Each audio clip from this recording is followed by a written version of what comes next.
परिचय। विद्यार्थियों, तैयार हो जाइए। आज हम शंकु परिच्छेद के बारे में पढ़ेंगे। क्या आपने कभी पहिया देखा है? उसका आकार कैसा होता है? हाँ, वह वृत्ताकार होता है। आप में से कितने लोगों के पास अपने घर में डिश टीवी है और क्या आप जानते हैं कि उसका आकार कैसा होता है? हाँ, वो परवलयाकार होता है। अच्छा, क्या आप जानते हैं कि पृथ्वी का सूर्य के चारों ओर घूमने का मार्ग क्या होता है?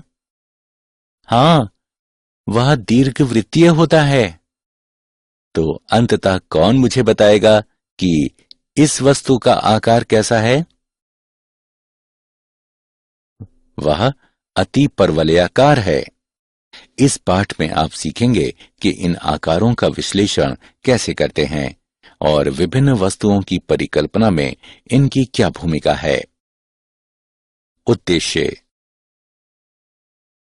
इस पाठ के अंत में आप निम्न करने में सक्षम हो जाएंगे। दिए गए केंद्र के निश्चित बिंदुओं से होकर जाने वाले वृत्त का समीकरण ज्ञात करना। दिए गए मापदंडों की सहायता से परवलय का समीकरण ज्ञात करने और उसके अक्ष और नाभि के निर्देशांकों को दर्शाना। दिए गए मापदंडों की सहायता से दीर्घवृत्त का समीकरण ज्ञात करना। दिए गए मापदंडों की सहायता से अति परवलय का समीकरण ज्ञात करना। शंकु के परिच्छेद। किसी शंक्वाकार सतह को एक समतल द्वारा परिच्छेदित करने से प्राप्त वक्रों को शंकव यानी कॉनिक सेक्शन कहते हैं। हम जानते हैं कि शंकु एक सतह या एक ठोस आकृति है जिसे एक रेखा गुजारकर बनाया जाता है, जिसमें रेखा हमेशा एक समतल को प्रतिच्छेदित करती है, जिसे नियता कहते हैं, और जिन स्थिर बिंदुओं से होकर गुजरती है उन्हें शीर्ष कहते हैं। अब हम एक लंब वृत्तीय शंकु के विभिन्न परिच्छेदों की चर्चा करेंगे। एक लंब वृत्तीय शंकु का एक समतल द्वारा प्राप्त परिच्छेद, जो कि उसके आधार के समानांतर होता है, वृत्त कहलाता है। एक लंब वृत्तीय शंकु एक समतल द्वारा प्राप्त परिच्छेद, जो कि शंकु की जनक के समानांतर होता है, परवलय कहलाता है। एक लंब वृत्तीय शंकु एक समतल द्वारा प्राप्त परिच्छेद, जो कि किसी भी जनक के समानांतर नहीं होता और न ही शंकु के अक्ष के लंबवत और न ही समानांतर होता है, दीर्घवृत्त कहलाता है। एक लंब वृत्तीय शंकु एक समतल द्वारा प्राप्त परिच्छेद, जो कि शंकु के अक्ष के समानांतर होता है, अति परवलय कहलाता है। वृत्त। एक वृत्त एक समतल में सभी बिंदुओं का समुच्चय या सेट होता है, जो समतल में एक निश्चित बिंदु से समान दूरी पर स्थित होता है। वृत्त पर एक बिंदु से वृत्त के केंद्र की दूरी को त्रिज्या कहते हैं। वृत्त के समीकरण को इस तरह भी लिखा जा सकता है, जहां C H के वृत्त का केंद्र बिंदु है, R वृत्त की त्रिज्या है, A X Y वृत्त पर एक बिंदु है। उदाहरण: केंद्र 3, 2 और त्रिज्या 7 से वृत्त का समीकरण ज्ञात कीजिए। हल: हमें वृत्त का केंद्र 3, 2 और त्रिज्या 7 दिया गया है। केंद्र H के और त्रिज्या R के एक वृत्त का समीकरण इस प्रकार दिया गया है। केंद्र और त्रिज्या का मान रखने के बाद हम पाते हैं कि x घटा 3 का वर्ग जमा y घटा 2 का वर्ग बराबर है 7 वर्ग के, जो कि गणना करके हल करने पर x वर्ग जमा y वर्ग घटा 6x घटा 4y बराबर 36 प्राप्त होगा। परवलय। एक समतल वक्र का निर्माण एक लंब वृत्तीय शंकु के प्रतिच्छेदन द्वारा एवं एक शंकु के भाग के समानांतर एक समतल द्वारा अथवा एक निश्चित सरल रेखा से समान दूरी पर स्थित बिंदु जो कि रेखा पर स्थित नहीं है उसके द्वारा संकेंद्रक द्वारा होता है। निश्चित सरल रेखा को नियता कहते हैं। निश्चित बिंदु को नाभि कहते हैं। परवलय का अक्ष जिस बिंदु पर परवलय को काटता है उसे परवलय का शीर्ष कहते हैं। नियता के लंबवत और नाभि से होकर जाने वाली रेखा को परवलय का अक्ष कहते हैं। परवलय का मानक समीकरण। यदि शीर्ष मूल बिंदु पर हो और इसके सममित अक्ष एक्स अक्ष या वाई अक्ष के अनुदिश हों तो परवलय के ऐसे 4 संभव दिक् विन्यास हैं। परवलय का समीकरण y वर्ग बराबर 4ax, y वर्ग बराबर घटा 4ax, x वर्ग बराबर 4ay, x वर्ग बराबर घटा 4ay। परवलय की नाभि से जाने वाली और परवलय की अक्ष के लंबवत रेखाखंड जिसके अंत बिंदु परवलय पर हों उसको परवलय की नाभि लंब जीवा कहते हैं। परवलय y वर्ग बराबर 4ax की नाभि लंब जीवा की लंबाई 4a है। उदाहरण, उस परवलय का समीकरण ज्ञात कीजिए जिसकी नाभि लंब जीवा 4 इकाई है, जिसका अक्ष रेखा 3x जमा 4y घटा 4 बराबर 0 है और शीर्ष की स्पर्शजया रेखा 4x घटा 3y जमा 7 बराबर 0 है। हल। माना कि P XY परवलय पर कोई बिंदु है। शीर्ष की स्पर्शजया के लंबवत PM और उसके अक्ष के लंबवत PN खींचें तथा PN वर्ग बराबर होगा नाभिलंब जीवा गुणे PM के। इसे समीकरण 1 से चिन्हित करें। अब PN बराबर अक्ष 3x जमा 4y घटा 4 बराबर 0 पर P XY से लंब की लंबाई है 3x जमा 4y घटा 4 बटे 9 जमा 16 का वर्गमूल बराबर 3x जमा 4y घटा 4 बटे 5। PM बराबर शीर्ष की स्पर्शजया A 4x घटा 3y जमा 7 बराबर 0 पर P XY से लंब की लंबाई 4x घटा 3y जमा 7 बटे 16 जमा 9 का वर्गमूल बराबर 4x घटा 3y जमा 7 बटे 5। नाभिलंब जीवा है 4। समीकरण 1 से 3x जमा 4y घटा 4 बटे 5 वर्ग बराबर 4 गुणा 4x घटा 3y जमा 7 बटे 5। 3x जमा 4y घटा 4 का वर्ग बराबर 20, 4x घटा 3y जमा 7। ये परवलय का अभीष्ट समीकरण है। दीर्घवृत्त।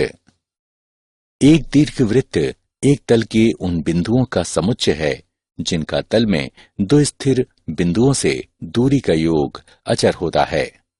दो स्थिर बिंदुओं को दीर्घवृत्त की नाभियां कहते हैं। नाभियों को मिलाने वाले रेखाखंड के मध्य बिंदु को दीर्घवृत्त का केंद्र कहते हैं। दीर्घवृत्त की नाभियों से जाने वाला रेखाखंड दीर्घ अक्ष यानी मेजर एक्सिस कहलाता है, जिसकी लंबाई 2a होती है।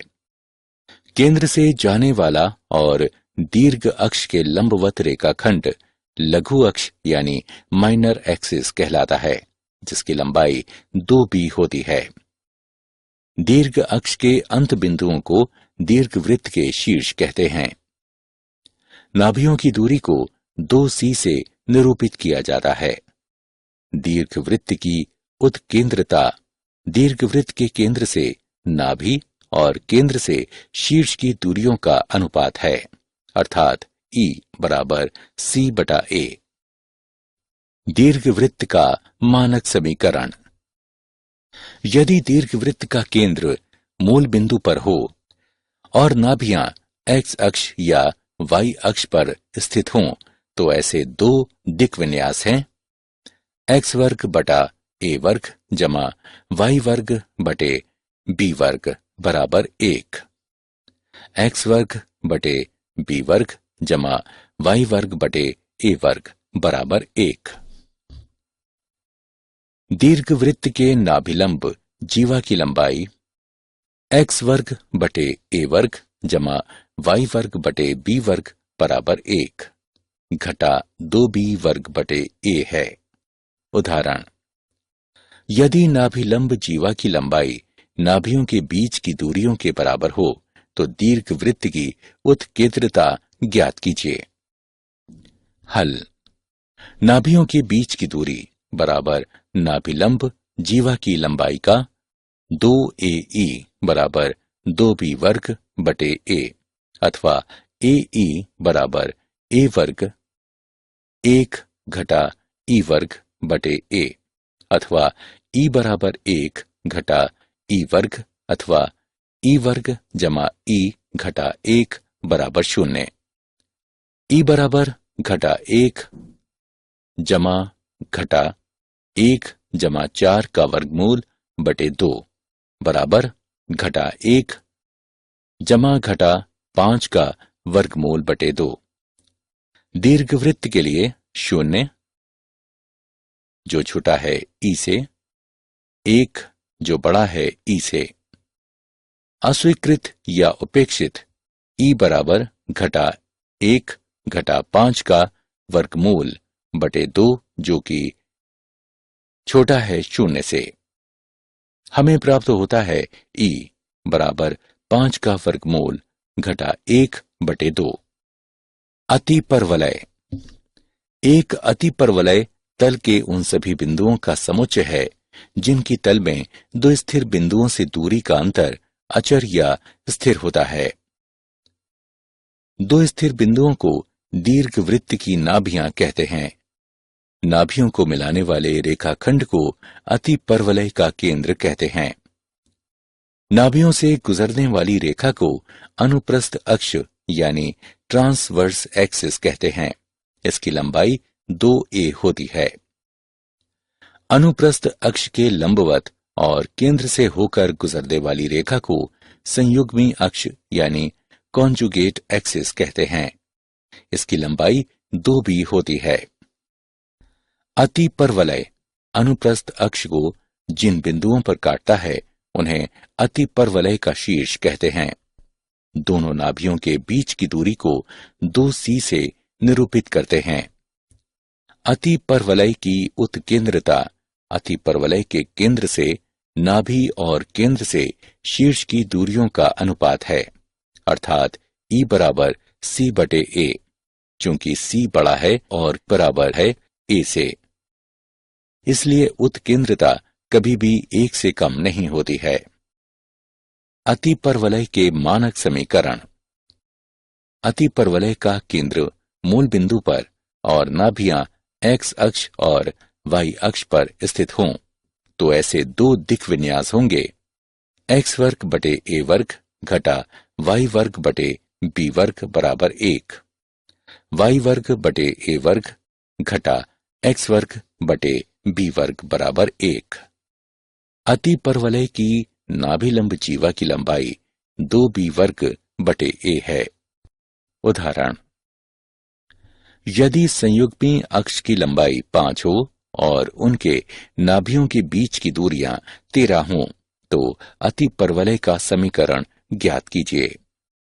हल, मान लीजिए कि अतिपरवलय का समीकरण x वर्ग बटे a वर्ग घटा y वर्ग बटे b वर्ग बराबर 1, संयुग्मी अक्ष बराबर 2b बराबर 5, b बराबर 5 बटा 2 है। नाभियों के बीच की दूरी बराबर 2ae बराबर 13, ae बराबर 13 बटे 2।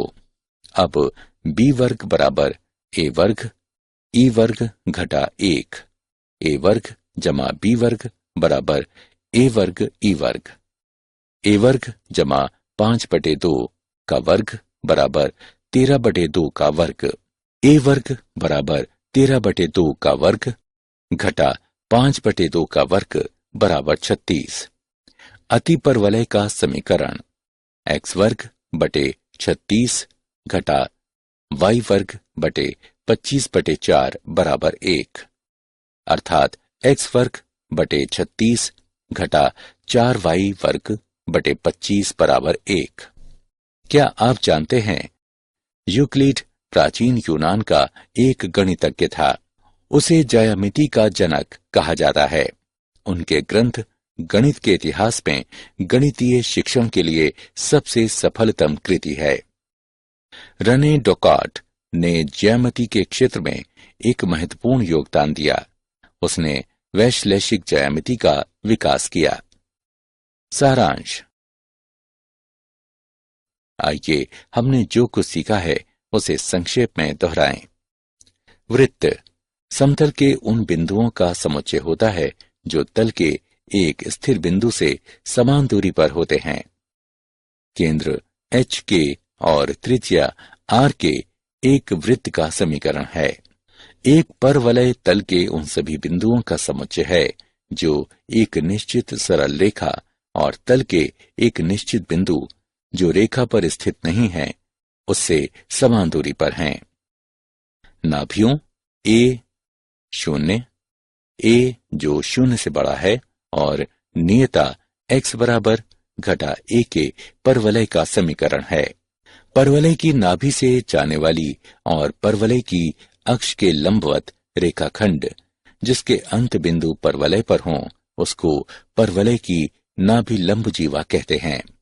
परवलय y वर्ग बराबर 4ax के नाभि लंब जीवा की लंबाई 4a है। एक दीर्घवृत्त तल के उन बिंदुओं का समुच्चय है जिनका तल में दो स्थिर बिंदुओं से दूरी का योग अचर होता है। x अक्ष पर नाभि वाले एक दीर्घवृत्त का समीकरण है। दीर्घवृत्त की नाभियों से जाने वाली और दीर्घ अक्ष पर लंबवत रेखाखंड जिसके अंत बिंदु दीर्घवृत्त पर हों उसको दीर्घवृत्त का नाभि लंब जीवा कहते हैं। दीर्घवृत्त की नाभि लंब जीवा की लंबाई है। एक अतिपरवलय तल के उन सभी बिंदुओं का समुच्चय है जिनकी तल में दो स्थिर बिंदुओं से दूरी का अंतर अचर होता है। x अक्ष पर नाभि वाले अतिपरवलय का समीकरण है। अतिपरवलय की नाभियों से जाने वाली और अनुप्रस्थ पर लंबवत रेखाखंड जिसके अंत बिंदु अतिपरवलय पर हों उसको अतिपरवलय की नाभि लंब जीवा कहते हैं। अतिपरवलय के नाभि लंब जीवा की लंबाई है।